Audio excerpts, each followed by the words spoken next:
মানব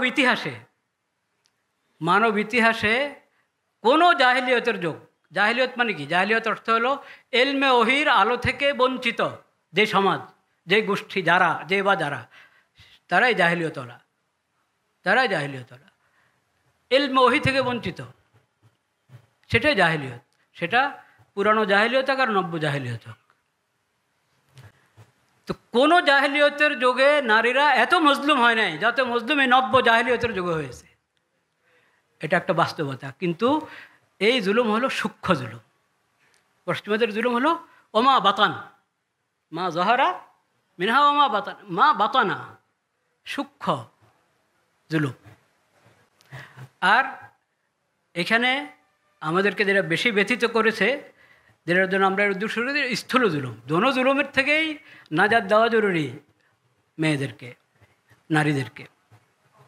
স্থূল জুলুম, এসব জুলুমের এলাজের জন্যই ইনসাফ ফাউন্ডেশন, ইনশাআল্লাহ আল্লাহ তাআলা, এটা তো মাত্র এখন শুরুর আন্দাজটা আমরা প্রবন্ধ থেকে এবং মৌলানা আব্দুল গফার সাহেবের বয়ান থেকে, সভাপতি সাহেবের বয়ান থেকে কিছু আন্দাজ করেছি। আল্লাহ রহমতে ইনশাআল্লাহ আমরা অনেক উজ্জ্বল ভবিষ্যতের আশা করি ইনশাআল্লাহ।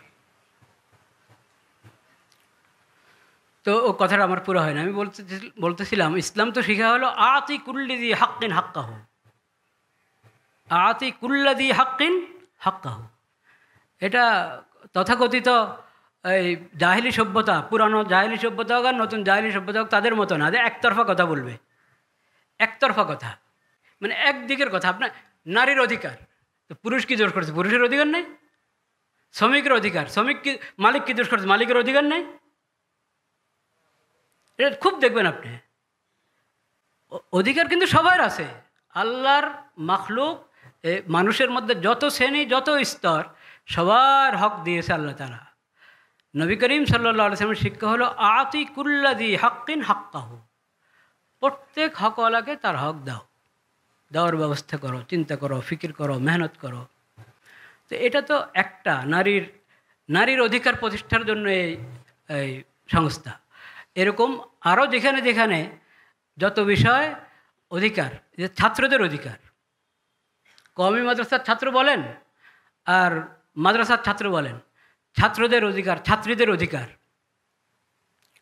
অনেক অধিকার ক্ষুণ্ণ হচ্ছে, অধিকার থেকে বঞ্চিত হচ্ছে। কিভাবে? অনেকভাবে। আমি একটা শুধু বলি, যেটা হয়তো আমার মুখে শুনলে আপনাদের কাছে তাজ্জুব লাগতে পারে। সেটা হলো যে ছাত্রদেরকে যে রাজনীতিতে ব্যবহার করা হয়, এটা ছাত্রদের উপরে জুলুম। কলেজ ভার্সিটির ছাত্রদেরকে রাজনীতিতে ব্যবহার করা হয় না? হ্যাঁ, প্রত্যেক দলের ছাত্রদল আছে, প্রত্যেক দলের ছাত্রদল। কেন? এটা জুলুম, এটা জুলুম। এমনকি এই ইসলামী দলগুলোর মধ্যেও তারা ছাত্রদেরকে, মাদ্রাসার ছাত্রদেরকে ব্যবহার করে অনেক ক্ষেত্রে। অন্যায় এটা।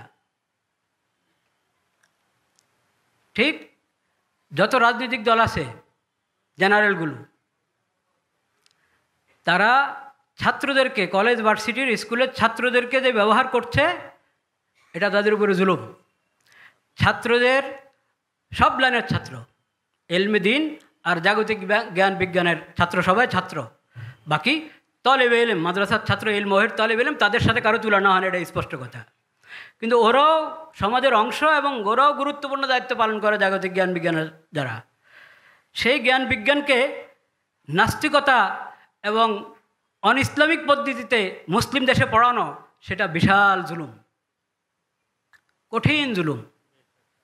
ওই জুলুম থেকে ছাত্রদেরকে রক্ষা করতে হবে। আমি ছোট্ট জুলুমটা বললাম যে ওদেরকে দলীয় রাজনীতিতে জড়িয়ে দেওয়া, এই রাস্তা বন্ধ করা জরুরি। তো এরকম অনেক জায়গায় হক লঙ্ঘিত হচ্ছে। প্রত্যেক হক প্রতিষ্ঠার জন্যেই এরকম সংস্থা দরকার। সেজন্য আজকে যে খালি আমরা এক ধরনের কথা শুনেছি, নারী নির্যাতন, এক ধরনের কথা শোনার কারণ হলো আজকে তো এটাই আলোচ্য বিষয়। লা ইলাহা ইল্লাল্লাহ। আর আমি বেশি বলবো না, আর দুটা কথা বলে শেষ করছি। আরেক কথা আমাদেরকে ডক্টর হিজবুল্লাহ সাহেব বললেন, যে আমি প্রসঙ্গটা ভুলে গিয়েছি, আপনি একটু বলেন। ওই যে বললাম না সূক্ষ্ম জুলুমগুলোর মধ্যে এটা একটা। এখন পশ্চিমা সভ্যতার এই আগে থেকেই আছে এই দেশে, এখন আরও অনেক কঠিনভাবে বাস্তবায়ন করা হচ্ছে। সেটা হলো সমকামিতার নতুন নতুন রূপ, ট্রান্সজেন্ডার কি বলে, কি এলজিবিটি নাকি, হ্যাঁ, কত প্রকার মেয়েদেরকে ছেলেদেরকে নষ্ট করার জন্য পশ্চিমা সভ্যতা থেকে এখানে আনা হচ্ছে।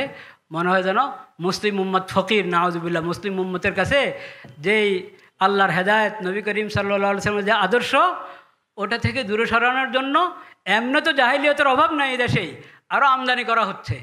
আল্লাহ তাআলা যারা আমদানি করছে তাদেরকে আল্লাহ হেদায়েত দান করেন। সময়ের চান্দা দিতে হবে, সময়ের চান্দা, যেটা এই দুই মুরব্বী বলে গিয়েছেন, বিশেষ করে ডক্টর লুৎফুল কবির সাহেব বলেছেন, সময়ের চান্দা দিতে হবে সবাইকে। যেই পরিবারের লোকজনকে আশ্বস্ত করার জন্য, বোঝার জন্য, সুন্দর ভাবে মিলিয়ে দেওয়ার জন্য যেমন লোক দরকার, কোথাও দরকার হবে একজন আলেমের, কোথাও দরকার হবে একজন বুজুর্গের, কোথাও দরকার হবে ওনার মতো প্রফেসরের। যেখানে যার দরকার সেখানে এই সময় পেশ করার জন্য একটা তালিকা থাকতে হবে। ইনসাফের দপ্তরে তালিকা থাকবে, বিভিন্ন জনের নাম লেখাবেন যে আমি যদি কারোর সাথে কাউন্সিলিং করতে হয় সেখানে এই সময় দেওয়ার জন্য আমি প্রস্তুত আছি। এভাবে আবার সেটার জন্য নিজেকেও প্রস্তুতি গ্রহণ করতে হবে। আমি যে সময় দিব ওই সময়টা কীভাবে কাজে লাগাবো, আমি কিভাবে পেশ করব দিনের দাওয়াতটা, মুসালাহাতের দাওয়াতটা। উম্মুল মুমিনিন আয়েশা রাদিয়াল্লাহু তাআলা বলে গেছেন, মুসালাহাত মিলিয়ে দেওয়া, মনগুলো মিলিয়ে দেওয়া, মন যখন আলাদা হয়ে যায়, দুইমুখী হয়ে যায়, হ্যাঁ, এক মনকে আরেক মনের মুখী করে দেওয়া, মিলিয়ে দেওয়া, এটা অনেক বড় ইবাদত। কিন্তু এটার ব্যাপারে আমাদের মধ্যে অবহেলা পাওয়া যায়। আয়েশা রাদিয়াল্লাহু তাআলা বলে গেছেন একথা। তো ওটার জন্য সময়ের চান্দা চাচ্ছি আমি। আর একটা হলো, এই প্রবন্ধে একটা হাদিস ছিল, আমার মনে হয় ওটা সনদে একটু দুর্বলতা, সনদের সব দুর্বলতার কারণে বর্ণনা জয়ীফ হয় না। তো সনদের কোনো দুর্বলতার কারণে ওখানে তো উলুমুল হাদিসের হুজুররা আছেন, জামিয়াতুল উলুম, ওনারাকে হয়তো হজফ করে দিয়েছেন কিনা রেওয়ায়াতটা। সেখানে বলা হয়েছে, নবী করিম সাল্লাল্লাহু আলাইহি সাল্লাম বলেছেন যে জিবরিল আলাইহিস সালাম আমাকে বারবার সতর্ক করেছেন, ওসিয়ত করেছেন, তাম্বি করেছেন, হাত্তা জানান্তু আন্নাহু সাইয়্যুহারিমুত তালাক। জারের ব্যাপারে তো হাদিস আছে মশহুর, ওটা সহিহ হাদিস, সবাই জানে, সহিহ সনদ প্রসিদ্ধ, প্রতিবেশীর ব্যাপারে। কিন্তু এটা একটু কম আলোচিত বা অনালোচিত। যে এত বলেছেন জিবরিল আলাইহিস সালাম আমাকে যে স্ত্রীদের প্রতি, নারীদের প্রতি যত্নবান হও, যত্নবান হও, মানে রাসূলুল্লাহ সাল্লাল্লাহু আলাইহি ওয়াসাল্লাম যত্নবান আছে না 100 ভাগের 100 ভাগ, সবাইকে যত্নবান হওয়ার জন্য বলতে থাকা। এমনকি আমার মনে হলো কি তালাককে নিষেধ করে দেওয়া হয় নাকি? এর মানে তালাক নিষেধ হয়ে গেছে তা না, নিষেধ হয় নাই। যেরকম প্রতিবেশীকে তো আর ওয়ারিস বানানো হয় নাই, ওয়ারিস না সে, মানে উত্তরাধিকার ওয়ারিস না। এটা অনেক গুরুত্বপূর্ণ বিষয়। ওই হাদিস তো আমরা সবাই শুনেছি, ওই হাদিস আমরা সবাই শুনেছি যে আবু গাজুল হালালি ইলাল্লাহি আত-তালাক। হ্যাঁ, হালালের মধ্যে আল্লাহর কাছে সবচেয়ে অপছন্দ হলো কি? তালাক। তালাক হালাল, কিন্তু সবচেয়ে অপছন্দ এটা আল্লাহর কাছে। এই যে হালাল, কখন হালাল? যদি তালাকের মধ্যে জুলুম না থাকে।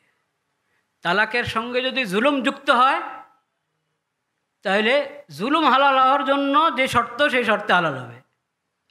নয়তোবা তালাক দিলে হয়ে যাবে, দিলে হয়ে যাওয়া এক জিনিস, আর ন্যায়ভাবে তরিকা মতে হওয়া এটা আরেক জিনিস। সেজন্য ইনসাফের মধ্যে যে তালাকের বিষয়টাকে গুরুত্বের সাথে নেওয়া হয়েছে, এটা আগে থেকে উনি বলেছেন যে কোর্স করতে হয়। ডক্টর সাহেব, হিজবুল্লাহ সাহেব আমাকে কদিন আগে লাহোরের এক মামলা, ওই দিন উত্তরা যে মজলিস হচ্ছিল, দিন লাহোরের একজন মেহমান ছিলেন, উনি আমাকে বললেন যে ওখানে ওইরকম ফিকির চলছে। তো তারা এই বিয়ের যখনই সংবাদ পায় কিছু মানুষের বিয়ে ঠিক হয়েছে, তো তারা মহিলাদেরকে আলাদা, ওই ছেলেদেরকে আলাদা বিভিন্ন কোর্সের ব্যবস্থা করেন। ওইভাবে অগ্রিম প্রত্যেকের হকের ব্যাপারে সতর্ক করার বিষয়টা দরকার। আল্লাহ রাব্বুল আলামিন আমাদেরকে ভরপুর তৌফিক নসিব করেন। ইনসাফের সংস্থাকে আল্লাহ তাআলা কিয়ামত পর্যন্তের জন্য প্রতিষ্ঠিত রাখেন এবং মুফিদ থেকে মুফিদ, নাফে থেকে নাফে বানান, এবং সমাজে আরও যা দরকার এই ধরনের যত ক্ষেত্রে ইনসাফ প্রতিষ্ঠার দরকার, অভাব আছে ইনসাফের, সেসব কাজের জন্য সবাইকে আল্লাহ তৌফিক দান করেন।